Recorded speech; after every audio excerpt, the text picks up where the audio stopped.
Tomorrow is a day called Ekadashi here in the ashram, and it's supposed to be beneficial to fast on that day.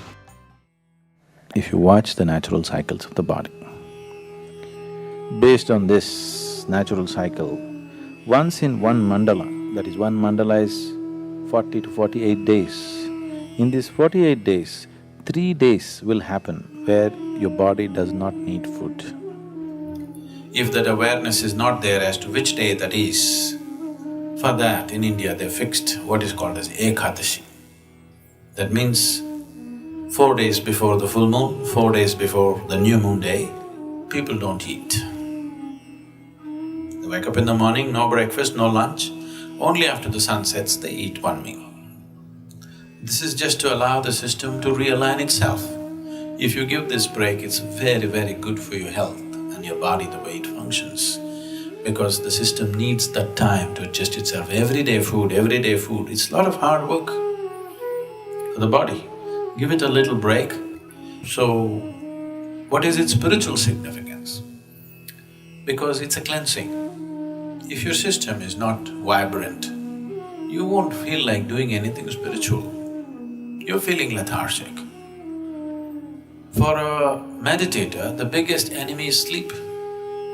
To sit here with eyes closed and fully alert takes something else. For most people, if they close their eyes, it's sleep. So to sit here and to be very alert with the eyes closed takes a certain level of vibrance in the body.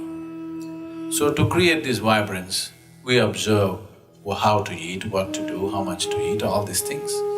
It is not spiritual, but it is providing the right kind of body. So in that context, fasting here and there, giving the body a break to recover itself, recover its vibrance, not become lethargic with food, is important. The ideal break between one meal and the next meal is 8 hours always. If 8 hours is not possible for you, minimum 5 hours break is needed. You must feel a certain sense of hunger before you eat. Before you feel hungry, if you put food into the system will become lethargic. It will not know vibrance. So, human vibrance can be in various levels, many different dimensions. It can carry you to completely different dimensions of experience and living. So, keeping the body well is a fundamental requirement. Somehow on this day, I feel that the need for food is not as much as it is on other days.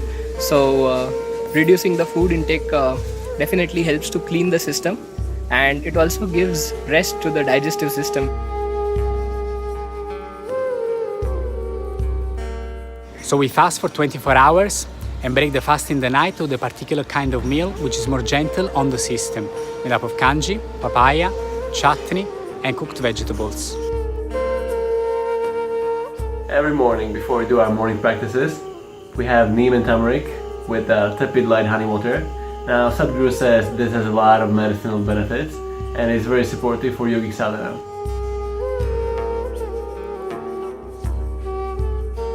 Anything that you borrow from the planet, it will cause a certain level of inertia in the system.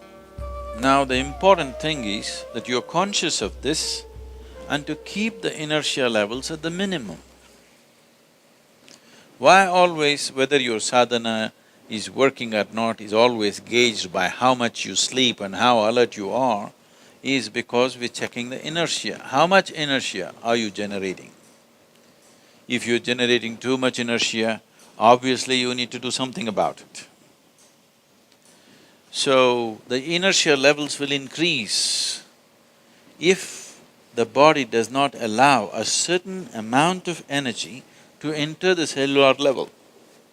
For it to enter the cellular level, neem and turmeric as a combination is a tremendous… it's like a dilator. You know what's a dilator?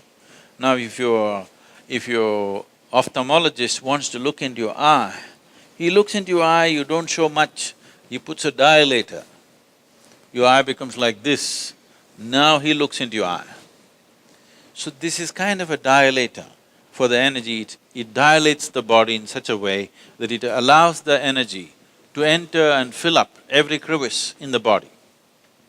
This is important.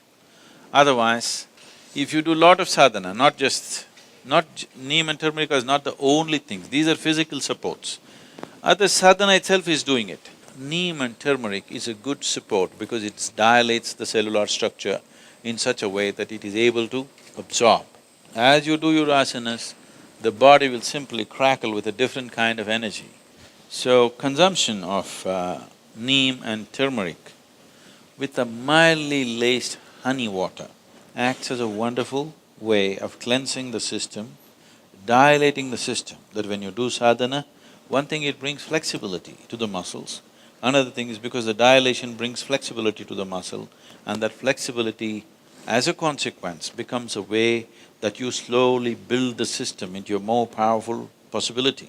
So, taking care of the food and a few things is important, as important as sadhana. Being disciplined with your food, what you take into the system is as important as doing the sadhana. The idea is, if you take this neem and turmeric combination early in the morning and drink something warm, it cleanses the stomach in a big way. If there are any minor infections in your stomach, it'll go away. And it also kills the cancerous cells in the body. When I say cancerous cells, it is not that you must be diagnosed as having cancer. All our bodies have cancerous cells.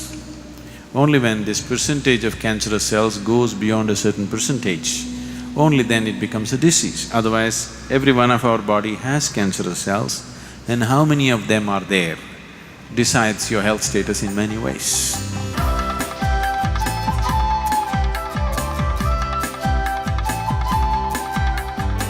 We just got done with our morning practice sessions and headed for the brunch.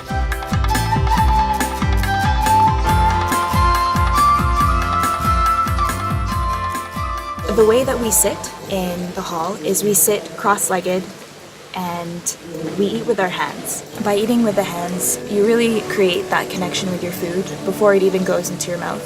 Another aspect of how we eat in the hall is we eat in silence. It really helps you be more conscious and aware. And why this is important is because I've become more aware of how my body is while I'm eating. In situations back at home or watching TV while eating, you put your hand into the bag of chips and all of a sudden there's no more chips left. But when you eat this way, consciously, you can better feel the sensations in your body and to know when to stop. Here at the ashram we have 2 meals a day. After introducing this diet, I've seen some changes in the way I do my practices. My sleep quota has gone down quite significantly. The Sadhguru says there should be at least 8 hours gap between the first and second meal. I can definitely see that it has worked. So if you space out the food between one meal and the next meal, if there is 6 to 8 hours gap without eating anything else in between, most of your cancerous cells will die. Still, if some of them are tough and they don't go, that is why twice a month there is Ekadasi for you. Now, huge studies are being made and they are saying the same thing, that if you just fast for a period of time, fasting does not mean 8 days, 15 days and killing yourself. No, just you eat your evening meal today, the next meal is only tomorrow evening. If you give this much space, most of the cancerous cells get neutralized. Will all of them be gone? No. Some of them know how to lie low, but they will never be able to increase their numbers and gang up in one place to become an ailment. It's not just about the type of food and how many times you have food, but it's also about the healing and cooling properties of the food. It changes accordingly to the weather. Everything is put together to create the right kind of balance. During the training in the afternoon, we're also taking a soup. In the afternoons, they will give you what is here locally called as kollu, and the English came here and named it as the horse gram. So horse gram soup they will give you in the afternoon. You drink horse gram soup, and horse gram is one among the lentils. It is the most protein-rich lentil found on the planet.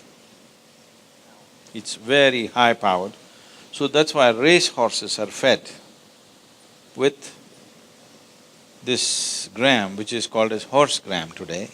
Now, this will increase heat in the body. From my experience of taking this during this training, I would say that I never get sick like fever, cold. I can better tell what my body needs. Sometimes I feel like eating more raw food. Depending on how much energy I've exerted, I'm able to tell better because I'm eating in this conscious manner. I've definitely never enjoyed eating food this much. It's definitely a different way of eating.